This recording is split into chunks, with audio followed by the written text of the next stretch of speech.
And we are back. So, the iconic nobody. Why didn't you want to take any type of status, or you've always been funny about awards too? Like, why is that?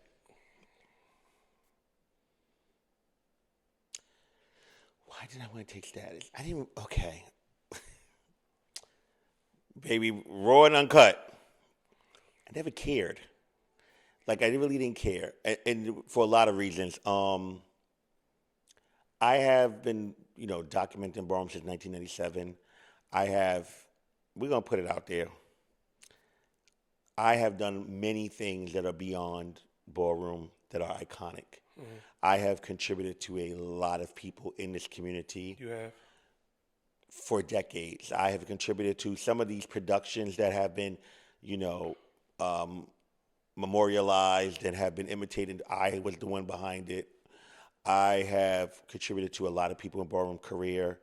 I have added to it. I have been many people's Clive Davis, been many people's, producer, all those things.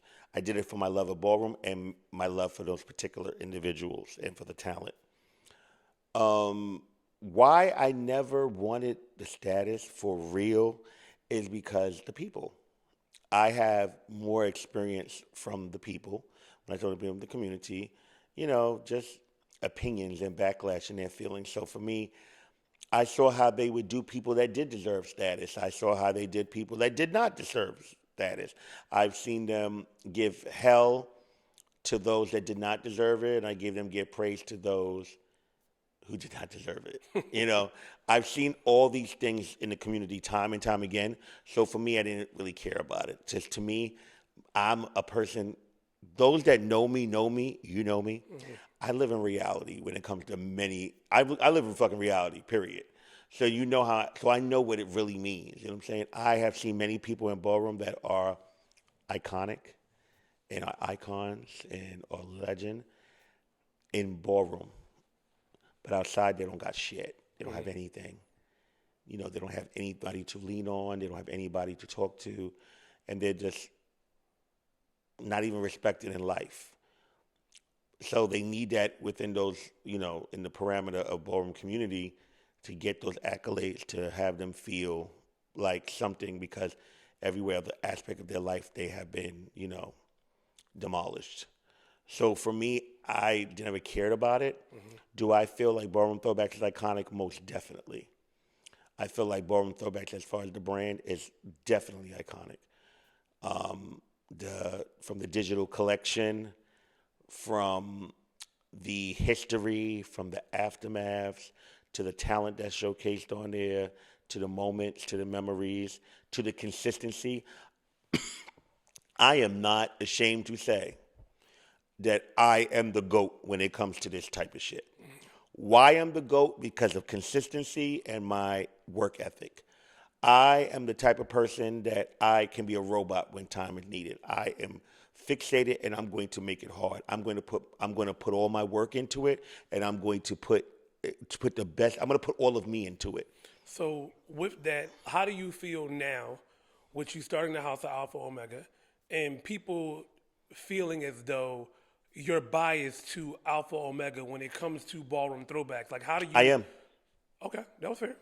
Well, how do you feel like you need to separate that line? No, but I'm going to tell you why. I'll address one thing that people ask me why.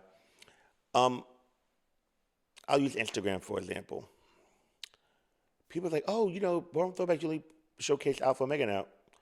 Yeah, I'll show Alpha Omega now. They're my house. And what am I going to show my clips on Ballroom Throwbacks now when everybody has my clips everywhere? I don't have a TikTok. Never had, never will have one. My clips are literally everywhere. There are people that literally follow me that have only my clips on their page. Clips that I filmed, clips that I've curated, clips that I put the work in for. How'd that make you feel? I feel two things. You people, bitch, I'm funny. Part of me don't really give a fuck. I don't really care. It's like, girl, have at it. You know what I'm saying? Right. Like screen record, post it up. My clips are literally everywhere. Literally. There's like probably 100 Instagram ballroom, being modest, and a lot of my clips are on there, or a few of the other people that also, archive, and they're on there. I don't care. Did you ever care though? Was there ever a point when you did care? I don't know. You know me. I don't really not. I think I would care more only when I think I would. I care only when it's people have shit to say. Right. You get what I'm saying? Like I see people, or when they don't give credit. To me, that's one thing I don't like. I am a person. I don't even have to like you, but I'll give a bitch credit. There are many people that I may not particularly like, and they don't like me either. I've been not liked most of my life, Right. but when they don't give credit, that's where I have issues with. It's nothing to tag someone, nothing to be like, filmed by, curated, whatever. I'm a person that I can do that. So for me, yeah, Alpha Omega is part of my legacy, part of like the energy and the love I've had for Ballroom that I've given to Ballroom, and something that I have created for Ballroom. So for me, yeah, I'm going to showcase them and I'm going to promote them. Every other house does there. They do their people. Why am I wrong to do it? Ballroom Throwbacks is not just for me, it's for everyone. And that's why I really don't care. If they want to make pages and have all my footage on there, go ahead, have at it. I don't care. People use it for reaction videos. People use it for, all type of stuff. Ballroom reacts, all that type of stuff. Right. I mean, I feel like it is what it is, So would you consider yourself to be, if you had to consider yourself to be a channel, what channel are you versus them? What do you mean by that? A channel? Like you got CNN, you got Fox, you got ABC. I don't. You got MTV. I don't know. I would say that I'm the central hub, and I won't say I'm a channel, bitch. I'm the motherfucking station. Okay. You And what station are you? Bitch, I don't know, bitch. I'm BRTB TV. I'm the station, bitch, and the other channels are on there. That's how I feel, keeping it real. But I mean, like every year I give, as I give a BRTB TV Media Award out. I look at all the ones, and I like, the ones especially that have their own niche and have their own thing. Bold Voyeurs, and Chris got the footage, and Jay Gar. So I know they all have their brands and their thing, and they all have a point and purpose. I'm not that person. Like I noticed that with people, like I really don't be caring. Like, do your thing, make it work for you. Like, cause what I do, I have made work for me. Do you feel like when people started like going live at balls that it diminished Ballroom Throwbacks in any way? No, I don't think it diminishes Ballroom Throwbacks. I think it diminishes Ballroom. Okay. I do not think it diminishes Ballroom Throwbacks, because at the end of the day, Ballroom Throwbacks, people don't know this, but I'm gonna let you know. But people do know, but then people don't know. I don't make $1 off Ballroom Throwbacks. I have not made a Ballroom Throwback. Ballroom Throwbacks has so much content that they deem to be sexual content, LGBT. It's so many things. I don't make $1 off YouTube. What I will say is that it diminishes Ballroom. I think going live, and please, I don't want anybody to take this. I don't want anybody to take this the wrong way, because Tigger, personally, I love Tigger. Tigger's always been nothing but great to me. He's good, and I understand the need. Mm-hmm. What I see, because I want to be clear with this. I understand the need. Mm-hmm. I understand the need because I know Ballroom, and Ballroom. Right, Ballroom needs their shit right now. Right. They want to know in the moment. Right. They want to see their shit. They want to see it. So I get it. What I don't think is good for Ballroom, I look at it from another perspective, from a promoter's perspective. Attendance at the ball physically. Attendance. It's like you're throwing a ball. Them people need to be in the building. So is it interesting? Because I remember back when you had started you decided that you wanted people to subscribe to BRTB TV when we had you put the balls on there and the community went into uproar. Like, do you feel like at this point we need to create a paper ball type of situation? Most definitely. For years, I think that Ballroom, as in some ways how it's so progressive, in some ways it's so caveman, it's so archaic. Some of the things that I see that they complain about in Ballroom pisses me off. Right. I feel like if more people understand what it would take to make Ballroom progress, Ballroom could be so much bigger. That's why I'm going to always respect Jack, because he understands what Ballroom does take to progress, if you know what I'm saying. Mm-hmm. You need to have a broad mind. We are no longer, I'm going to tell you some of the things that annoy me. I hate when I hear, oh my God, I miss when Ballroom was underground. It's 2024. Ballroom's not underground. Right. We are copied everywhere. It's all Everywhere, around the all around the world. world, yeah. We know. I have people. The most people that give me the most homage and respect and love, adoration is overseas. Literally, the messages I've gotten forever is, thank you, because of Ballroom Throwbacks, we started a scene here. And, those things touch me because, the access of seeing these things. And, that's why they view us Americans as celebrities because to them. So wait. Hold on. Go back to that for a second. I'm sorry. You went overseas for the first time. What was that like for you being there versus seeing it from like Paris TV?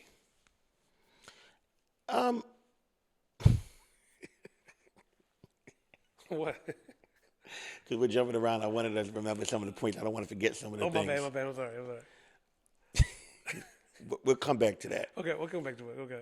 I feel like Ballroom has to be progressive. And I feel like there's many things that are not progressive. They're worried about the wrong things.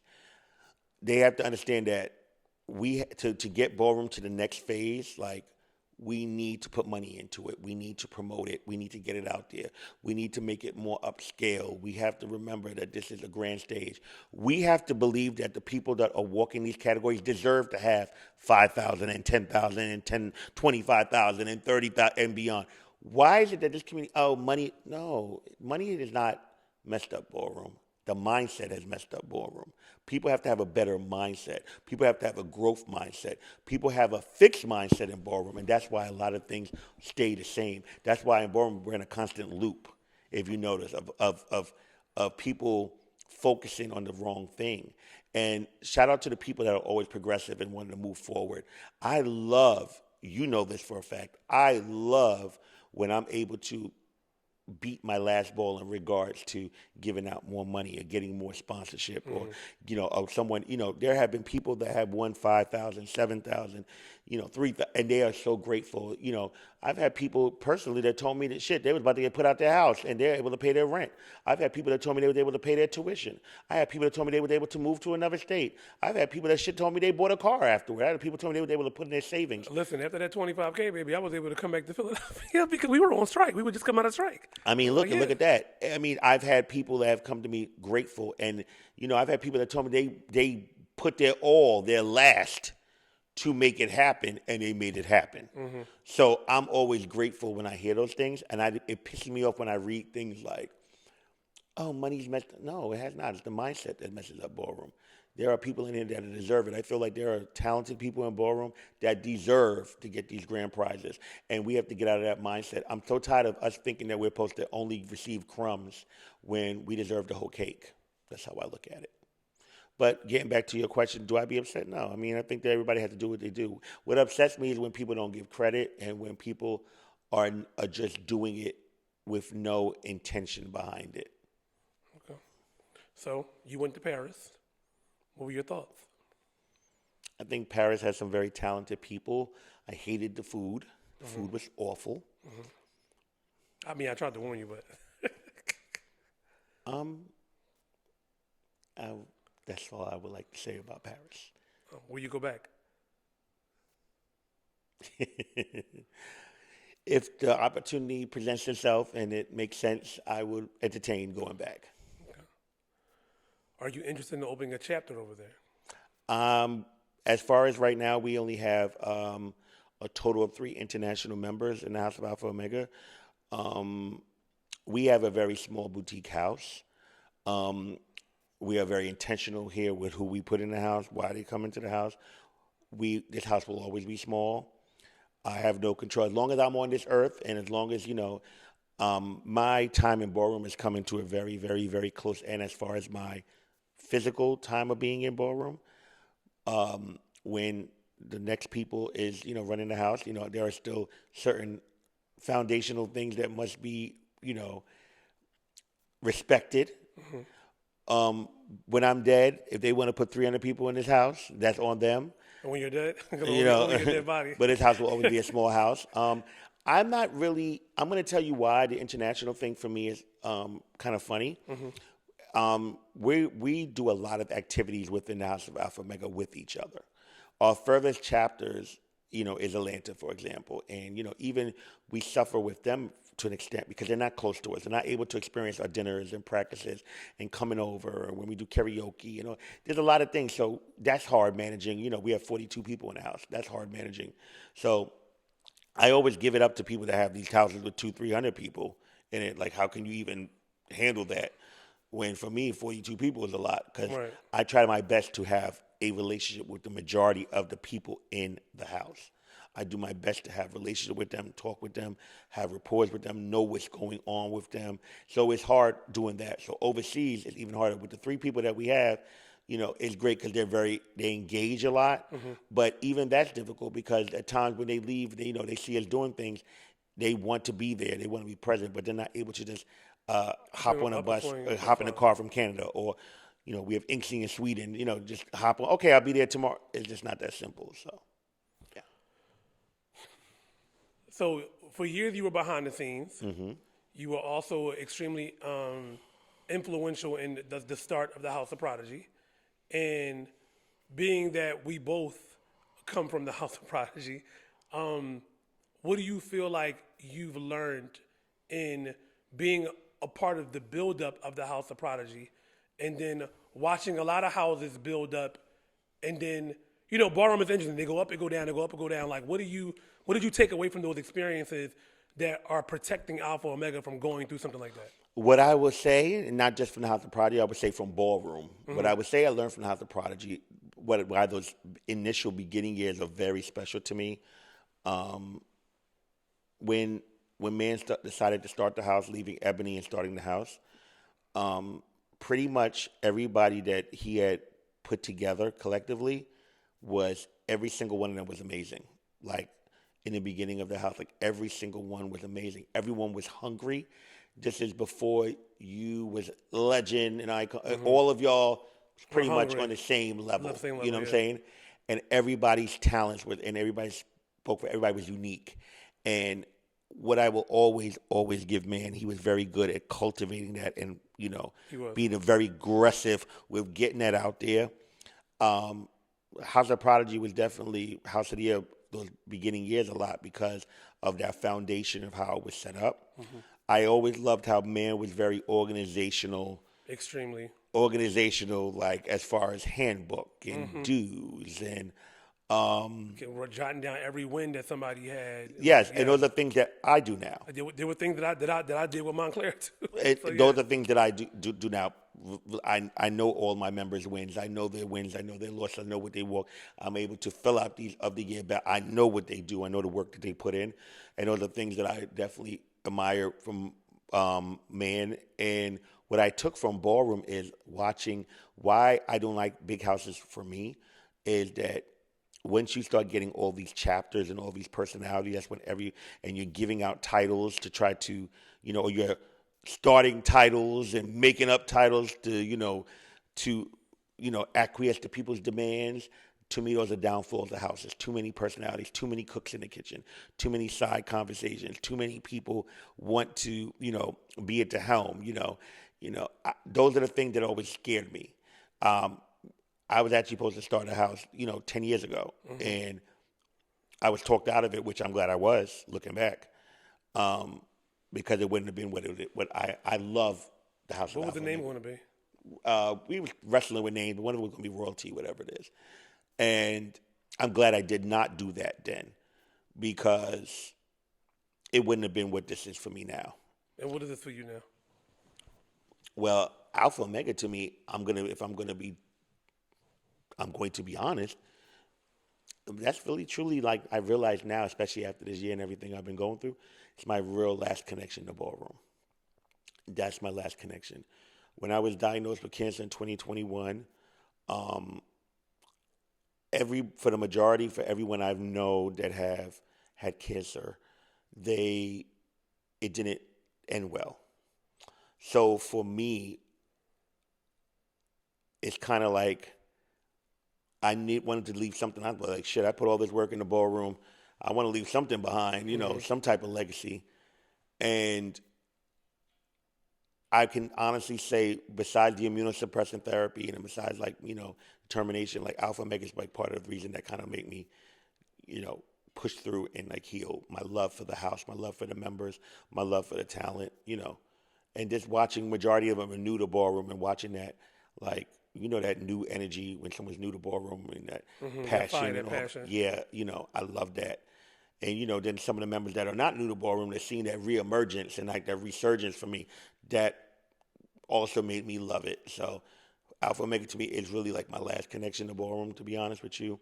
There are a lot of things that ballroom has done to me that's kind of burned me in a way and kind of like made me know that I have to go another direction, that I have to, for me. So, yeah, that's kind of what Alpha Omega means to me. Guess let's play a little game, huh? So, you have been behind a lot of people through your tenure in ballroom. So we're going to play this or that. So, this or that. Pony or Curry?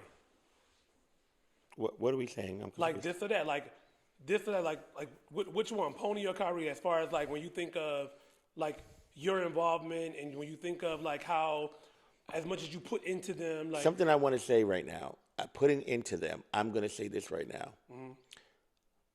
And I want to clarify something, and this is real talk, and it even goes with you because I poured a lot into you, for example, and, giving you advice. At the end of the day, I always look at it like a manager. I can be your manager at the end of the day, but let's say you're a boxer. Let's say you're Mike Tyson. I could be coaching you. I am a great coach. I'm a great advisor. I can give you the advice. But at the end of the day, you're the one that got to go up there and get the fight. You're the one that got to go out there and you got to give the show. You're the one that got to activate. You got to turn the switch on. You're the one that bitch has to get out there and channel whatever energy. You're the one that has to get out there. So for me, I want to do an or. What I would say is that I could talk about my experience. Like Pony to me will still always be one of the best Vogue femmes ever.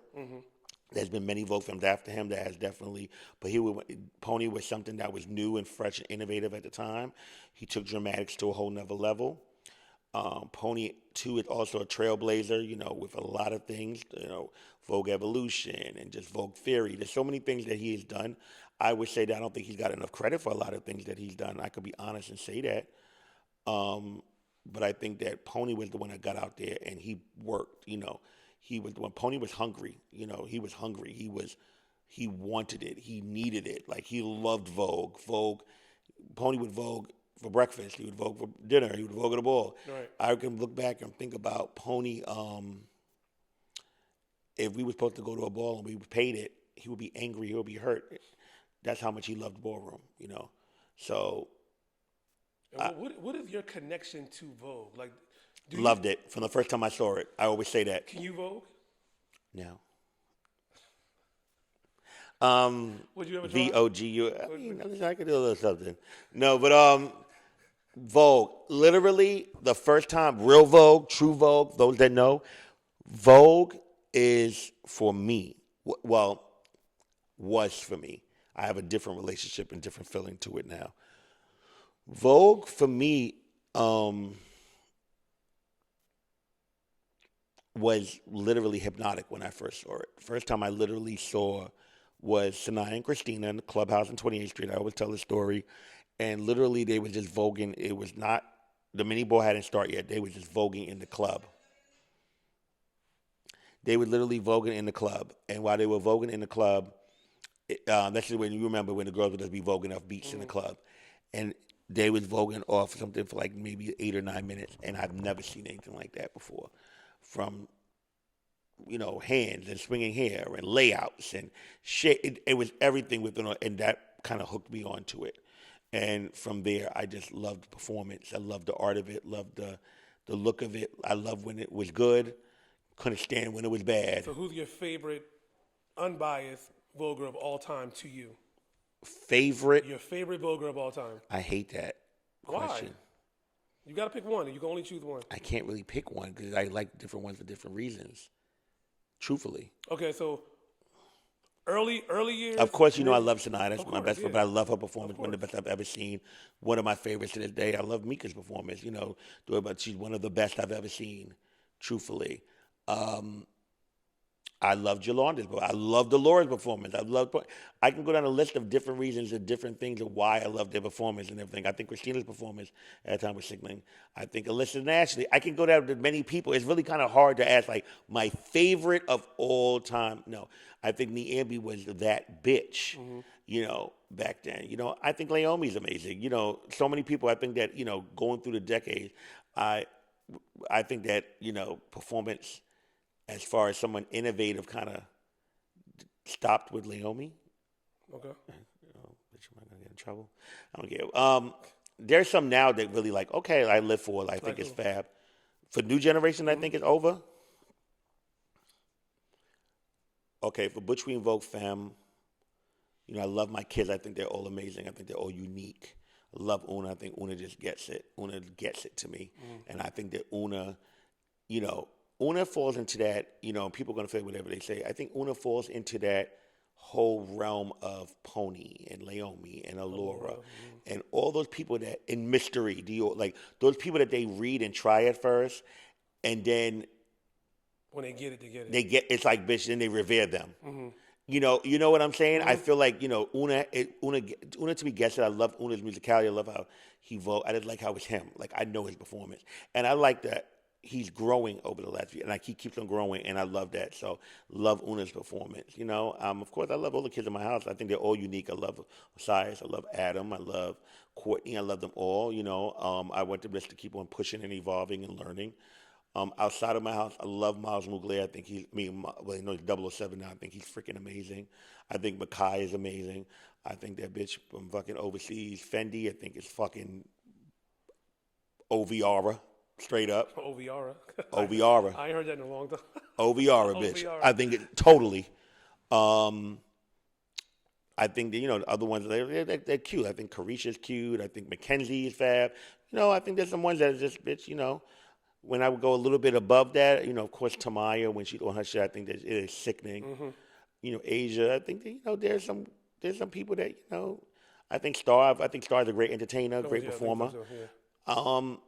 Yeah, I think that, but for me, Vogue don't get me up the way it used to get me up. So then what category gets you up? Depends on the night. Okay. Face can still get me up, depends on the night. People always think that a packed ball means that's the best. But a packed ball means nothing, honey. It's going to be another moment, bitch.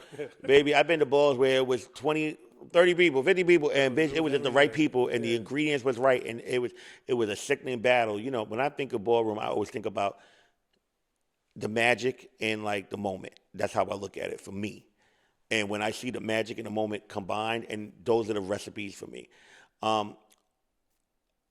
Going back to the question, like, I think that my son Rebel, I think that he's amazing. I think that he is ballroom. I mean, he's about to embark on his 5 years, and just knowing him outside of ballroom, of course, as my child, and then like someone that did not want to walk Sex Siren at first, he was like, I'm not going to walk that category. I was going to do runway, and then like him actually coming in and destroying the category, taking it to the next level, affecting just so many things, inspiring.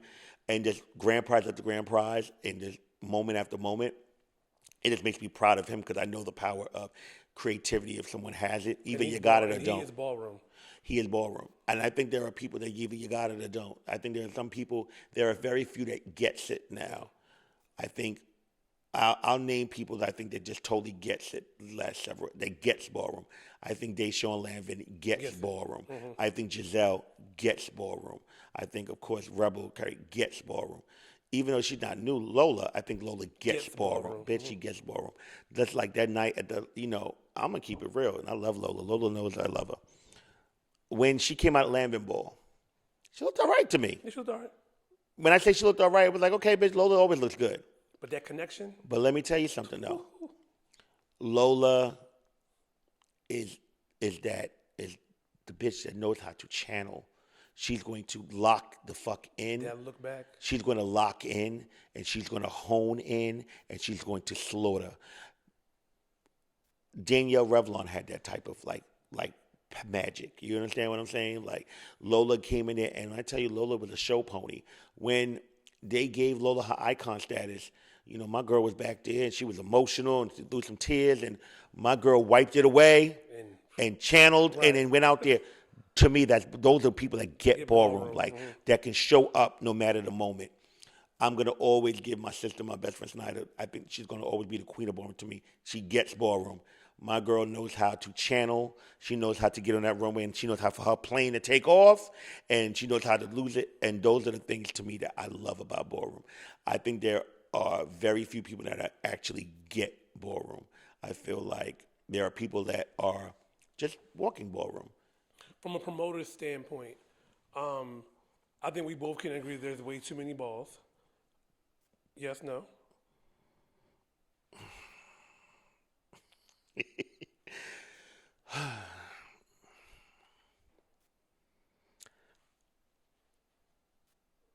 I feel like so many feelings I feel about this question. I feel like ballroom, I get it.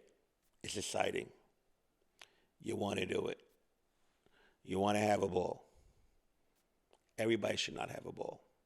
That's no shade. It's not disrespectful. It's my opinion. Everybody don't need to throw a damn ball. What qualification do you feel like makes a person be able to throw a ball? I think that there's a lack of respect for different people in ballroom as well. I feel like people need to research first, like find out is a particular person, is this their weekend? Is this a weekend that, annually or historically, that, individuals throw a ball? I think that there has to be a better process in people that throw a ball. I don't think everyone should be able to throw a ball. I also don't think that it is conducive to the people that are tech balls or go to balls. It's not thoughtful of them. You cannot have 50 balls in a year. They have them, if you know what I'm saying. They do, but it's not good for ballroom. It's like oversaturated. It takes down the talent. It dumbs it down. And I think another thing is you don't have to have something I've been saying, you don't have to have, it's so bad, but you don't have to have every category of the ball either. I think like it kind of like, takes away from it. Like you don't have to have every category of the ball. I know people expect it, but you don't have to. I think there's too many balls, and I think that what qualifies a person is the people that's doing it. I think they should be reputable. I think that they should, put the work into it. Have it planned correctly, and really make sure that they're doing it for the right reasons. If you're just going in it to make a couple dollars, it's not the right reasons. So let's put ballroom down for a second and like really dig into who is Ceasar? Like, what is your upbringing? Like, who are you? Like, because a lot of people don't know these things. Like, you're like an Tamron enigma. Hall. I'm a regular guy. I went to Catholic school. No, I went to Catholic school. I grew up. I've read a lot of books growing up, tons of books. I loved comic books growing up. I was very growing up. It's kind of funny. I was growing up. I was kind of introverted growing up. Mm-hmm.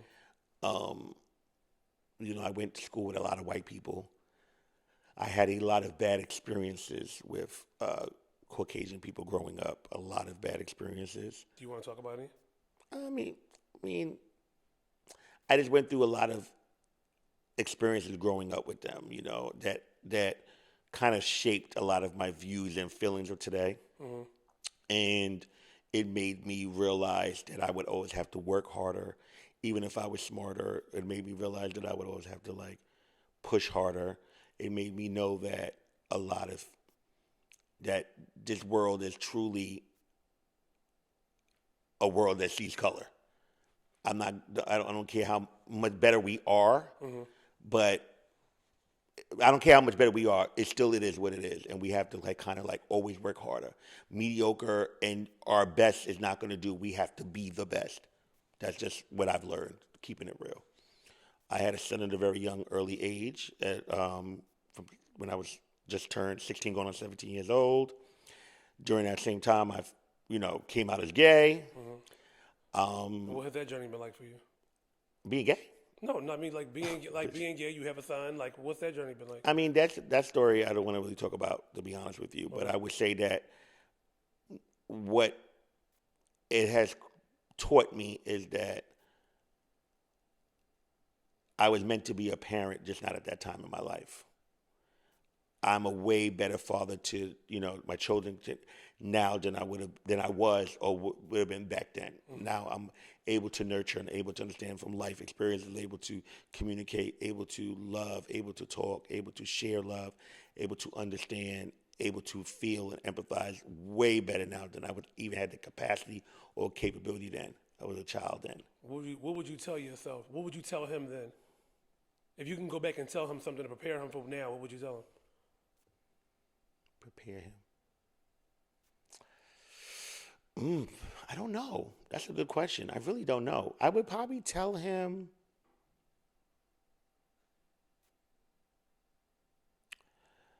meet me in 29 years from now. That's probably what I would tell him. Okay. That I would be way more accessible and be way more equitable for you now than back then. Keeping it real. Okay. Do you speak any languages? I'm speaking to you now, bitch, English. I mean, I understand Spanish. There's no pig Latin, of course, bitch. Aga. All that. So, thinking about Ballroom Throwbacks as a brand, thinking about Ballroom as the foundation of it, you then ventured off and created a very successful web series. What was that process like for you? Like, and then even now, I know some of the answers, but I want you to talk about it. Like, Triangle has been so, I think it's been more impactful than I even thought that it was going to be. And what was that like for you? Like, what's next for you on the production side from that aspect of it? Because, like, what does it look like to pick up the pieces from there and go on? Triangle has been one of my greatest personal successes. I too did not know it was going to be so influential and impactful as it has been. And not just all the awards we got for the show, but the impact it has with like generations of like young LGBTQ gay people that have came to me and talked to me. I've met so many people like, oh my God, I've been watching Triangles, for 10 years ago. Right. I was watching Triangle when I was 14 years old. I'm like, bitch, 14, and these people are in their 20s and shit. Right. What I will say is that it is one of my greatest, one of the most things I'm proud of. It also connected me with people that I'm going to always love forever. It also connected my partner and I, somebody I've worked with for years, somebody we've created a lot of magic together and creating something that can never be taken away no matter what. And also watching something grow. And I took a lot of, Triangle was a mess in the beginning, like, audio, visual, everything was a mess. It was really a learning process. But the storyline was also there. Shout out to Carlos Harris. He would take a lot of my ideas and, help put it on paper. And then, it also encouraged me to learn, to write and put these ideas on paper. And, then adding other people like Lindsay Williams and other people to the team. So what I would say is that it taught me that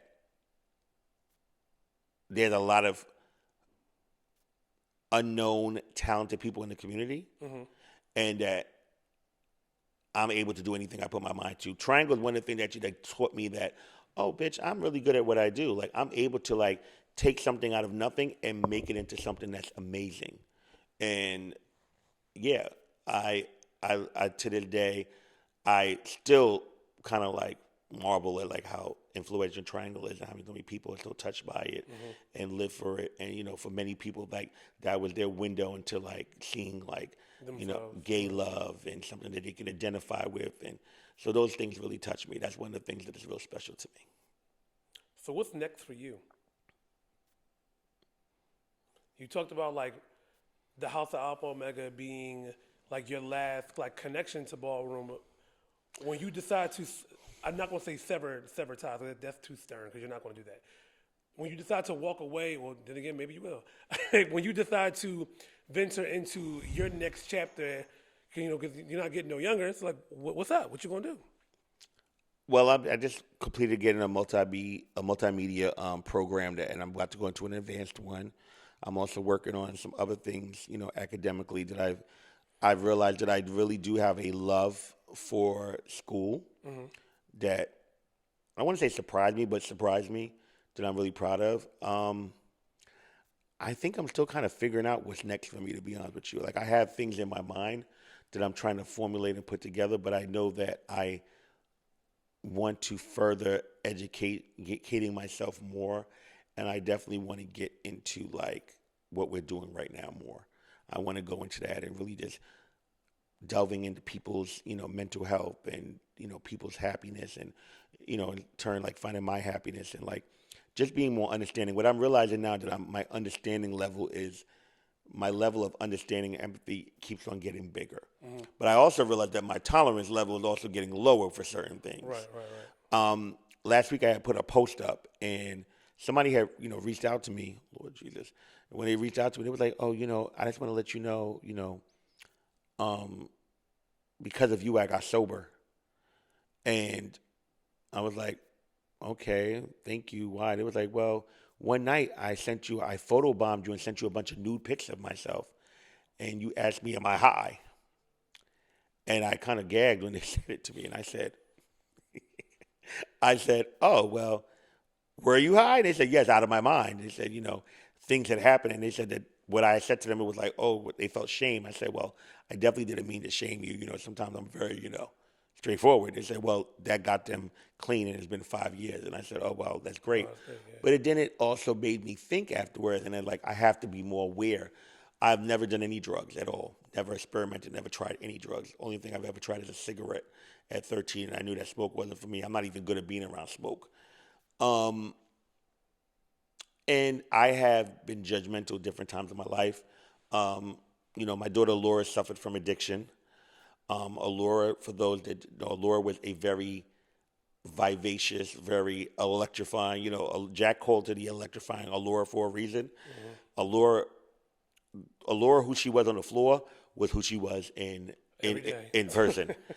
She was very funny, and she was larger than life and just a key, and she could do imitations, and she can do so many different talented things that I wish she was here now for, because if Allura was here now, so many of these opportunities out now, Allura would be perfect for these opportunities because of her personality. Yeah. Just her authentically being Allura. Right.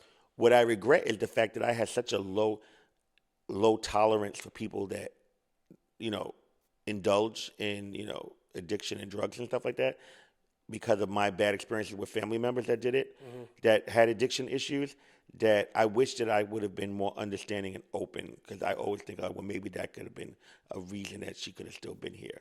Allura had said to someone, someone had pleaded with Allura one night about, just getting clean and, about other things. And, she's like, well, if I'm going to go out, I'm going to go out happy, Right. And her going out happy was doing what she was doing at that time. And when I look back, I just wish that she would have realized that her happiness could have been something else. You get what I'm saying? So I realized that, as I get older, that I just need to be more open. I'm way more open and understanding now to people's plights and people's things, Back then I wasn't. And I really had kind of like no right. I mean, bitch, I was crafting, bitch, I was making coins, bitch, when I was making coins and, crafting and doing all the things I was doing and making all this money, doing all these things, that's what my life was about back then. And I had, developed a very, stern, very, I only deal with a certain, type of person type of thing. But then when I went to prison and came home, when you go to prison, for those that go to prison and utilize it the right way, when I went to prison, I kind of like came home with a plan. Like, oh, no, bitch, like, never again. This ain't my life, bitch. Right. I need to really like focus on like the great things. So I'm like constantly like working on myself. Like I'm that person that I'm going to tell you about me before you can tell me about me. So when people have these like these things to say about me, I'm like, okay, like, bitch, you got to tell me something I don't know, bitch. All right, come a little harder. Yeah, you got to, I'll tell you about me before you tell me about me. When people make up things, that's what bothers me. When people have these things, I'm like, well, you don't even know me for real, for real. What do you think is the biggest misconception about you? Oh my God, there's so many. What's the biggest? I don't know. There's a lot. Okay, give me one. I don't know. There's so many. Sometimes I just laugh. Like, I be keying. Like, what? Our culture shook the world, but our stories haven't been fully told by our community until now. Ballroom, a space for Black and brown, queer and trans community and self-expression. Ballroom was a safe haven for me. It's a culture that was built just for us. It's a family. An extension of the larger civil rights movement. Born in the underground corners of Harlem, Ballroom revolutionized culture worldwide. Language about Ballroom is now in mainstream. Yet for decades, Ballroom's history and impact was hidden, untold and appropriated by the mainstream without recognition. So Google partnered with the Ballroom community and Destination Tomorrow to build the largest digital archive of Ballroom history in the world. A first-of-its-kind online museum featuring over 2,500 never-before-seen images and deep dives into every single era of Ballroom through the eyes of those who lived them. So let's set the stage. The year is 2004. Images from older eras were restored using Google AI technology. The project brought together living legends to unpack Ballroom's rich history while introducing a younger generation raised on RuPaul's Drag Race to everything from the most famous houses to Ballroom lingo. What's the tea? Gagging, no shade, fears, which they took from us, but they use it very incorrectly. And we honored the godfather of Vogue himself, Willie Ninja, with a global takeover on one of the internet's biggest stages. In NYC, Ballroom legends and icons shared the stage at a historic ball hosted by Google. I love you, Ballroom. Keep living, keep dreaming, keep thriving. For Trans Awareness Week, the initiative centered the next gen of trans ballroom stars. I've been gagging over these digital archives by Google for now. Respect to Google for the Willie Ninja tribute. This digital archive of Ballroom is 10, 10, 10. OMG. A recorded history from ballroom legends that didn't exist before is now digitally archived and accessible to all forever. This world was made for me too, honey. But I take family very serious. You know that. I take friendship very serious. I am very, stern when it comes to things, and sometimes I can be unrelenting, and sometimes I can be, a little bit. Do you think that you're just sometimes too much though? Yes. Like, do you think that you're sometimes you could just stop your shit? You tell us to stop our shit. Do you ever hang up the phone with one of us and be like, bitch, I could have said that differently? No. Oh, so it's just whatever you want, and that's it. This is the thing for me. I am that friend. I am that friend that I am a lot. Bitch, I'm a lot.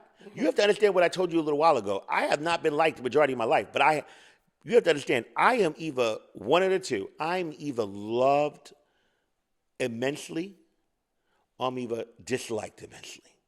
Some say hated. I've dealt with that most of my life. I am very accepting of that.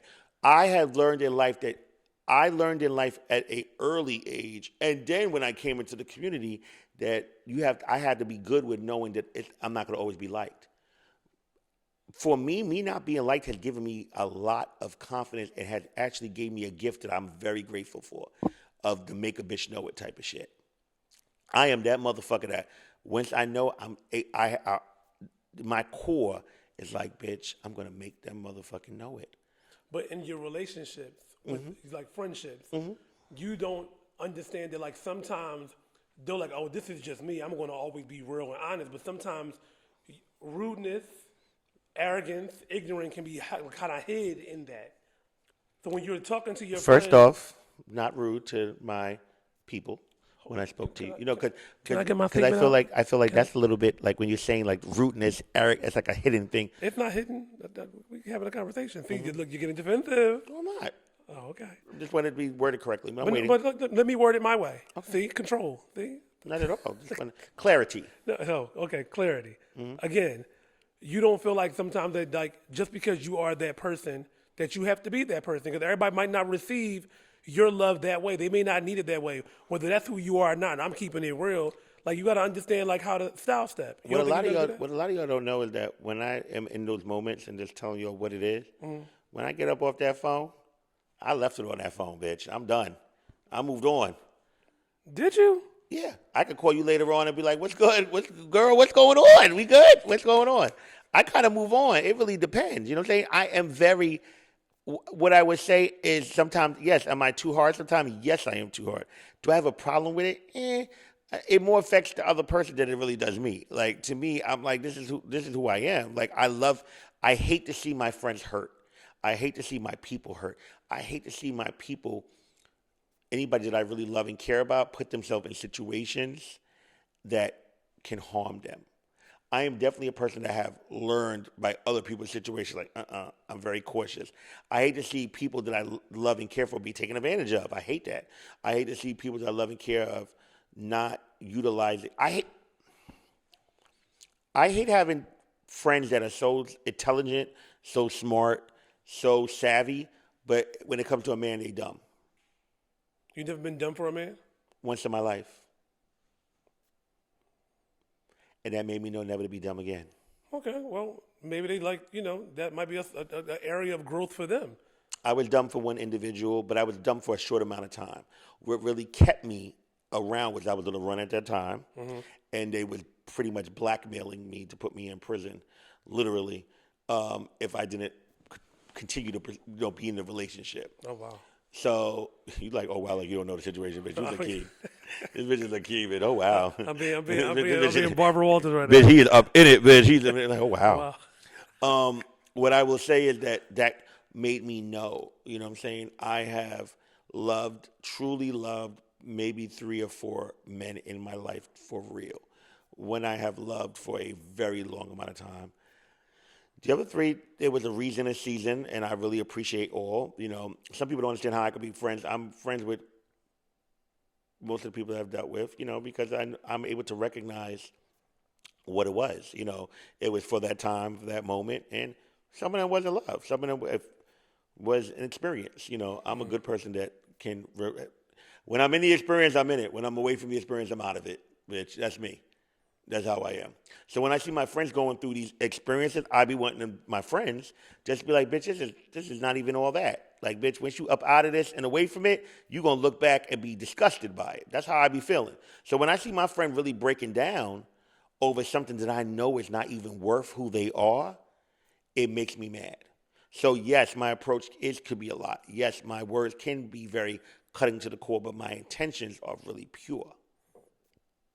But if, you know, to you and others that I may have hurt. This is not even about me. This is about, this is I don't know, it sounded a little personal. I'm interviewing I'm sorry, you. it sounded a little personal. Could never be personal. But for those that felt like that, I'm sorry. I'm sorry. I apologize. I don't think you mean it, but okay. I do. Listen, have there been times where I've hurt people's feelings in life and I'm like, damn, bitch, should I say that? Was that the right delivery? Most definitely. Have I felt bad about it? Most definitely. Do I regret it? Sometimes. Was there, you know, but you know, I'm a funny, bitch, you know me, I'm a funny set. You know me, I'm funny. Like, I'm not, it's like, it depends. I'm only sensitive to people that I care about and love. Like, bitch, that I'm not, it's like, we could go back and forth, bitch, I'm good. You know what I'm saying? A lot of my frustration lies with that. I don't really get to really say what I want to say. There are so many things I want to say, but I know that I will be blackballed, I will be blocked, I would be, canceled. So I just got to really just, in this psychotic mind, I just got to let it just lay there and just stay there. And that's what really hurts me more, me stifling myself, So the format of Iconic Nobody, like, what is this format? What is Iconic Nobody? What do you want it to be? I wanted to be like another expression of myself. I wanted to talk to different people, different personalities, mental health, everyday struggles, financial health, financial wealth, history, just shooting the shit, asking me questions, me asking you questions. I wanted to just really touch people about, just everyday things. I don't want it to be just about talking to ballroom individuals. I want to, bring different people on. I have a lot of connections with a lot of different people. There are a lot of people that I have actually lined up, to talk with. It's just about all getting it in order to do it. A lot of people that want to do it. And, eventually I want it to be, a cast, and we're talking about different topics and different things. I am really feeling how ballroom is getting into video casting and stuff like that. I love that. There are certain things I watch and I'm like, okay, I wish they would do this. I wish I would do that. But I'm very still happy about it. I think what the Crazy Sexy girls are doing is cool. No, I love the Crazy Sexy cool. I love what Sexy Lexi I think doing. Temperance is a star by nature.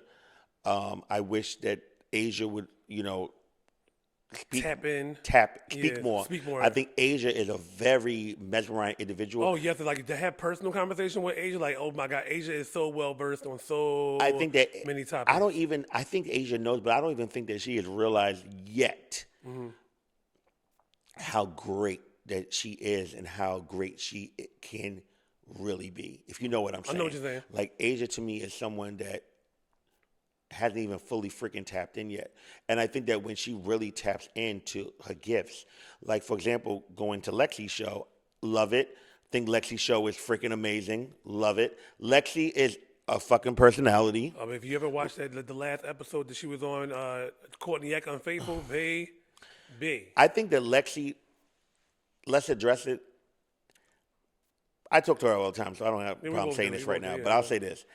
I don't think that Let's Address It should be the format that it is. When I look at Let's Address It, I think it should be a variety show because Alexis is a variety of many things. Mm-hmm. You know, Alexis got personality. She's funny. She's a key. I can see Alexis doing a lot of things. I really thoroughly enjoy that show, and I like seeing the growth and seeing where it's going. But when she interviewed Asia on her show, I really enjoyed it, and I want to see more of that on Crazy Sexy Cool. You know what I'm saying? Gotcha. Like, I don't know. Maybe it's like a 3-person thing. It's a little bit like someone has to, which I can kind of understand. Like somebody kind of has to take the back seat a little bit when you have like a three. You know what I'm saying? Because it can't be. I don't know. Like the but View, like somebody takes the back seat. Like Whoopi is the moderator, and like right. I get it. But like watching Temper, like I think that she's also a person that's like made for like television. You know what I'm saying? Always. Like, she has a personality in Ballroom. She's Broadway. She's big. She's a gorgeous woman. So many different things. So I look at that. I like what people are doing. Who else got something going on in Ballroom? I'm trying to think. Only the girls. Snooki had a show too. I think Snooki. I love my nephew. I think Snooki's great. I think Snooki's a key. I think that Snooki's also very talented. I think that he's also very braggadocious, bitch. She lets you know. She lets you know, baby. My girl got her 50 of the years. And I'm on tour. I think his work ethic is fucking amazing. Oh, yeah. I love, utilizing him for stuff because he's professional. He's going to get there on time. The time I tell him. He's going to finish it if I need him to. I love those things. When Snooki was doing it, I wish she would have kept up with it. And yeah, I just have a little people that do things, but I'm like, oh, okay, I like this. This is cool. But I don't. I think Little Kim has a lot of personality. Love her. I think that she has her personality. I think that she is.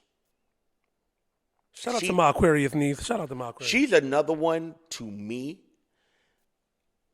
Bitch, I think she kind of knows, bitch, her powers, bitch. I don't know. No, she knows. Trust she knows, yeah.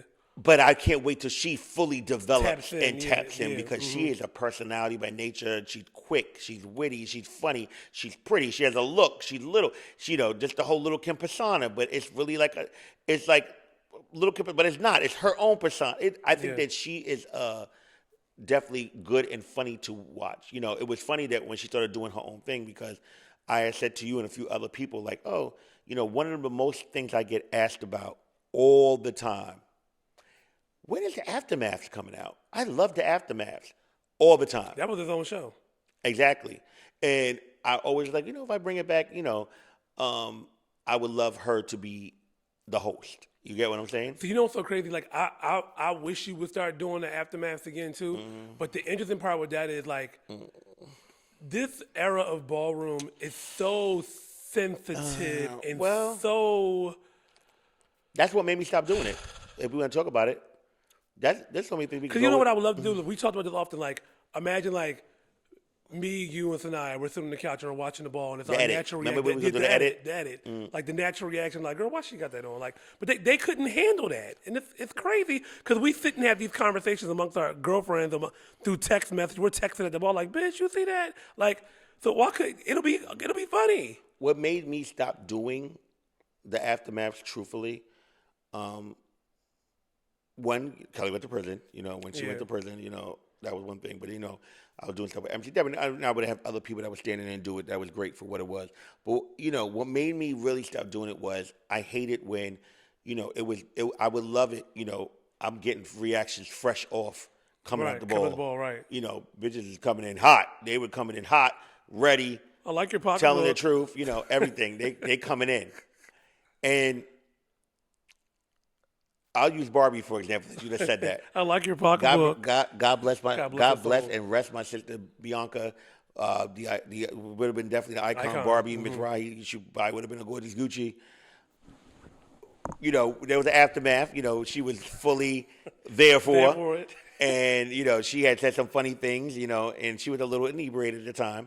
And, my girl hit me up the next day and talked about she didn't know she was being filmed. And I said, Barbie, how? You were talking, all these things.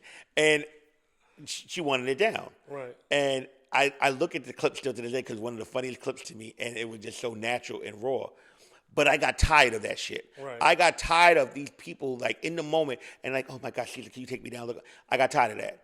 And I got tired of like, you know what, having to do that. I got tired before when I was taking photos of everybody at the ball and myself and, Corey and the team and, showing everybody do it. And then they hit me up like, oh my God, I look fierce. Can you take the photo? I got tired of all that stuff. It's like every time I would try to like elevate and take Ballroom to a next level, add something to it. I don't like the fact people want to have so much things to like try to put into a dictatorship. So it made me stop all that shit. I got over it. Because like my attitude always been, there has been a ton of bad pictures floating around me, but the camera only took what it saw. The camera only took what it saw. I mean, I get it. Yeah. But, with the aftermath, with just too many things, and I just got over it. And then, no shade, it got to a point where just how bulls are now and went, bitch, by that time that bull's over, bitch, I'm ready to fucking go. Speaking of which, are you glad that at the time when we were doing the pilot episode for the show with Mona Mean, I guess for lack of a better word, like Love in Ballroom, do you think, or are you glad that it didn't happen then? Do you think it could happen now? Like, how are you feeling? That really pissed me off, to be honest with you. It pissed me off. I was pissed off for a lot of reasons about that. When Mona Scott and her team, came to us, it's like I didn't get $1 from them, as you know, and I was working hard to make it happen. And I had our whole team diligently driving there, bringing people, me using my reports and history with people, asking them to come, and it pissed me off because we put a lot of work into it. And just the footage that they got for the sizzle reel. Would you ever release sizzle reel? Can you release it? No, that they never gave me the. That's another thing that pissed me off because to me that was gold that needed to be on the channel, and that kind of taught me how important it is for us to create our own content, own our own content, do our own shit. Because we did all that, and they went to all these networks, and everybody in this room knows that.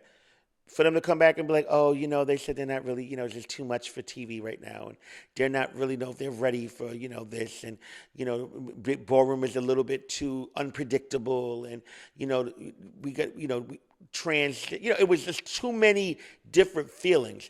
And then a couple years later, boom, I'm seeing all this stuff. You know what I'm saying? So it pissed me off like, damn, what we had was freaking hot. Yeah. It was funny. It was real. It was natural.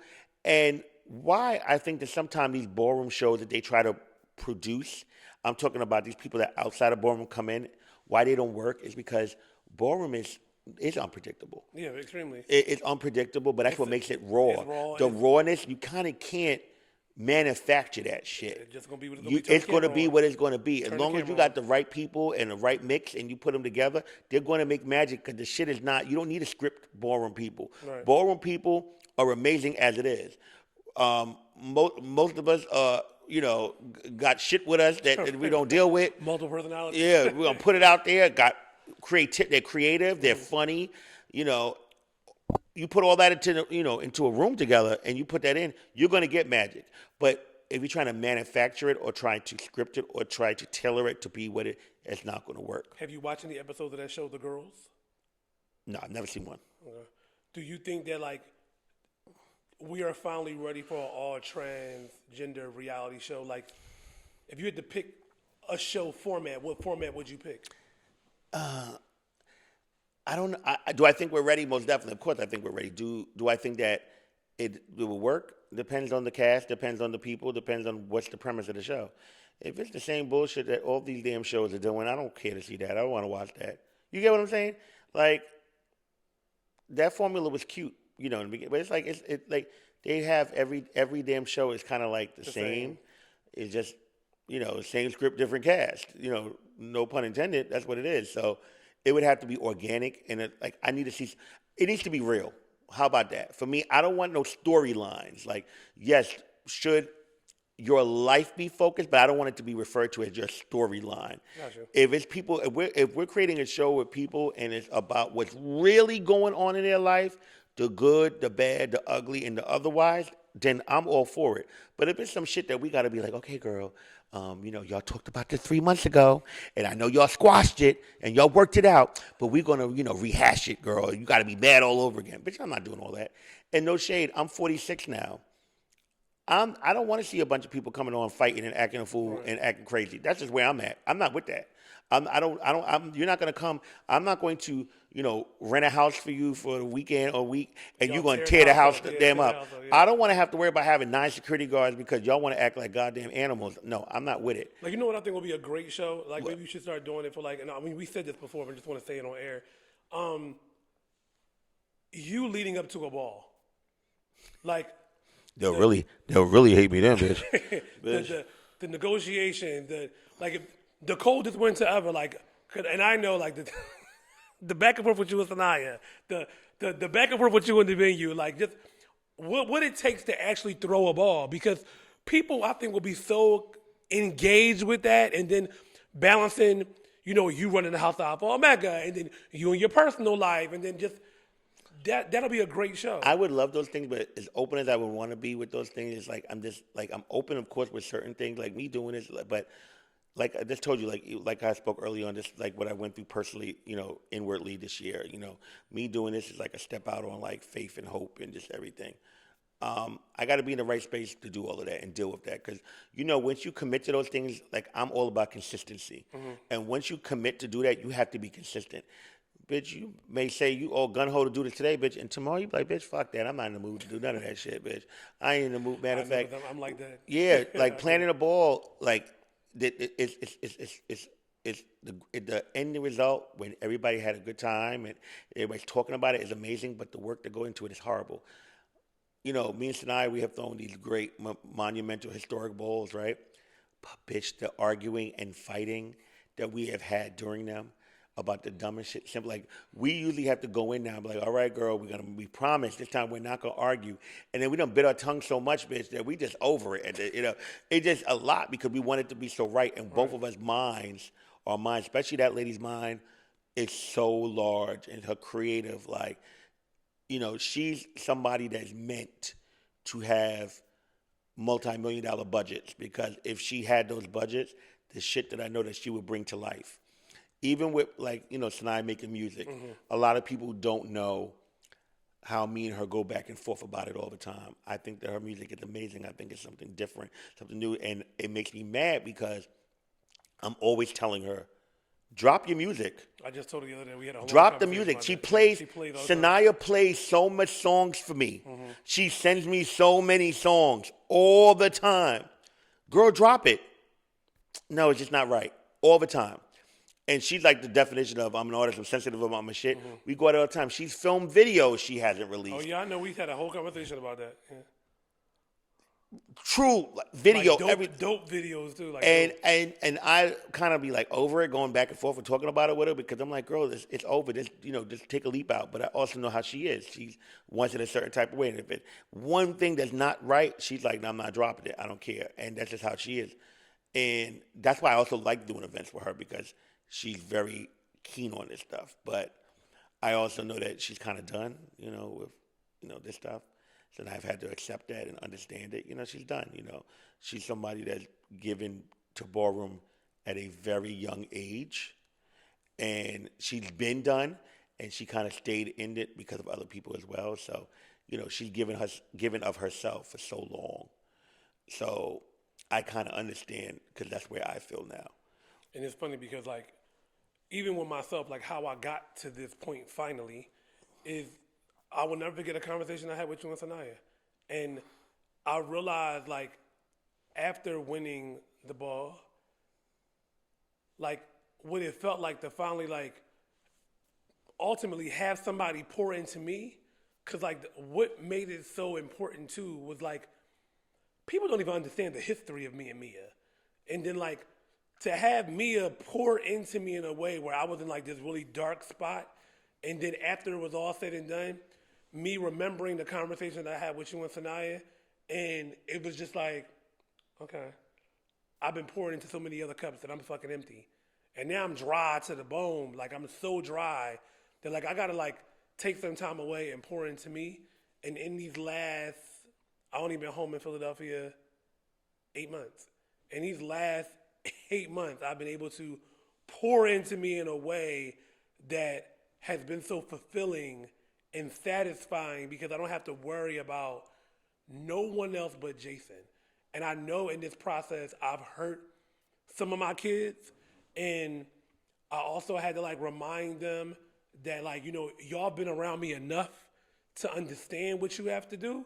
But I have to do this right now for me. And I have to be selfish in this process. And y'all have to understand that I'm being selfish. I don't love you no less. It's not that I don't care, because I do. But I've given you enough of me throughout the year that you should be able to take what I taught you and what you've learned and what you observed and apply it. Why do you think you've hurt them? In closing the House of Montclair, it was a lot of trust that was put into me. I had a lot of people that, like, trusted the vision, that trusted the movement, that believed in what I was trying to produce and achieve.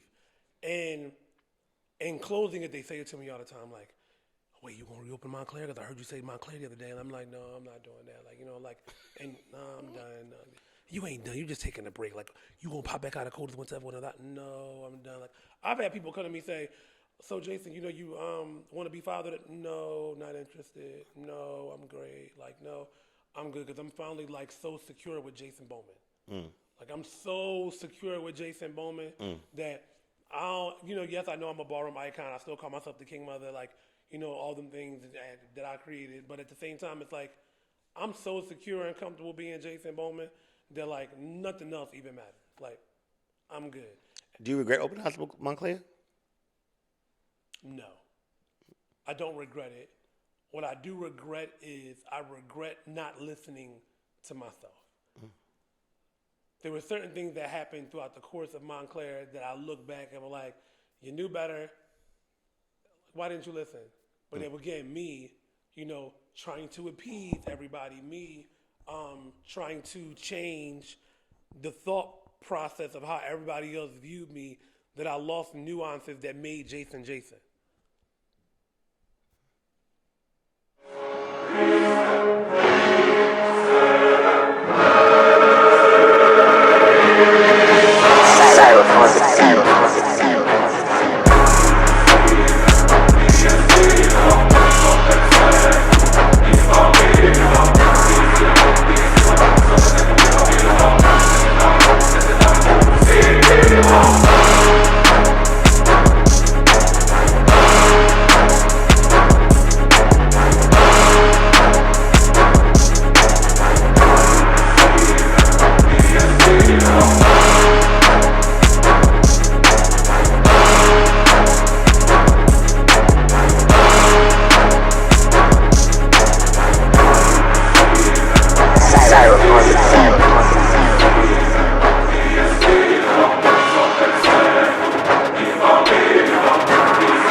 Purchase your tracks today.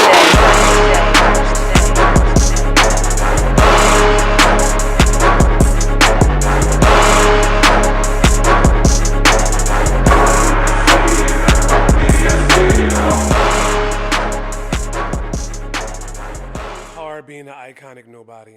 Is it just me? I mean, it's just you. So, like, what's next for the iconic nobody? What's next? I would say I'm going to be putting a lot, you know, 2025 is, we're here basically. I'm looking forward to some things personally and professionally. I have the House of Alpha Omega Phoenix Ball coming up. Can't wait for that. Can't wait for it to happen. Can't wait for it to be over. I'm going to be doing a lot of stuff for Iconic Nobody. Like I just said earlier, I just finished a program. I'm going into a way more advanced one. I'm excited for. Going to be learning a lot of things that I didn't know I was good at, which I am. And I'm going to just be putting a lot into that stuff and just putting more into me, getting really into my personal mental health, really just, biting the bullet, you know, being fat is just not easy, bitch. You become fat, bitch, because I'm a foodie. I love food. You know what's crazy? And I was just thinking about this the other. How about this? We forgot about this part. What part? Bitch, you got Botox a couple days ago. How are you feeling now? Oh shit, bitch. We can talk about the. I got Botox in my forehead. And we tired of Botox in the food. Let me think how much tired of being fat and Botox. Okay, so Botox. The thing was, people say, "Oh, like, bitch, you got this mean look." I was like, so we talked about it like a month ago, and I was like, you know me, bitch, I got scary. I'm like, bitch, I'm not doing researching, bitch. I started researching all this stuff, and I got scary, bitch. But then somebody that's close to us got it, and I was like, ooh, bitch, they look fat, bitch. I live for it. So, through you, the wonderful Dr. B. Dr. B went and saw it, and she did me up. I don't know. I don't think it's really done anything yet or shown. She told. Oh no, it has. Bitch, I look face? No. Like it has. But you you haven't like been massaging your face like when you wash another, have you? No. Okay. So like by like Tuesday, Wednesday. That's what.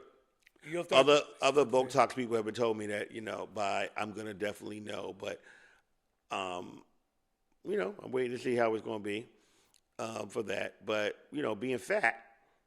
I don't know. I'm so funny with this. Like, there's a two things. Being fat doesn't bother me, but it does bother me. Like, I love food. I just have to really get on my shit with exercising and being active and all those things. Those are the things that I have to do for me for good health because it would just make life easier all around. Bitch, everything, clothes, all type of. I think that could be like a iconic nobody special. Like, bitch, you talking about your weight loss journey or like your journey through health. Right. Just being being fat is just not. I love food. Like, just being fat. Like.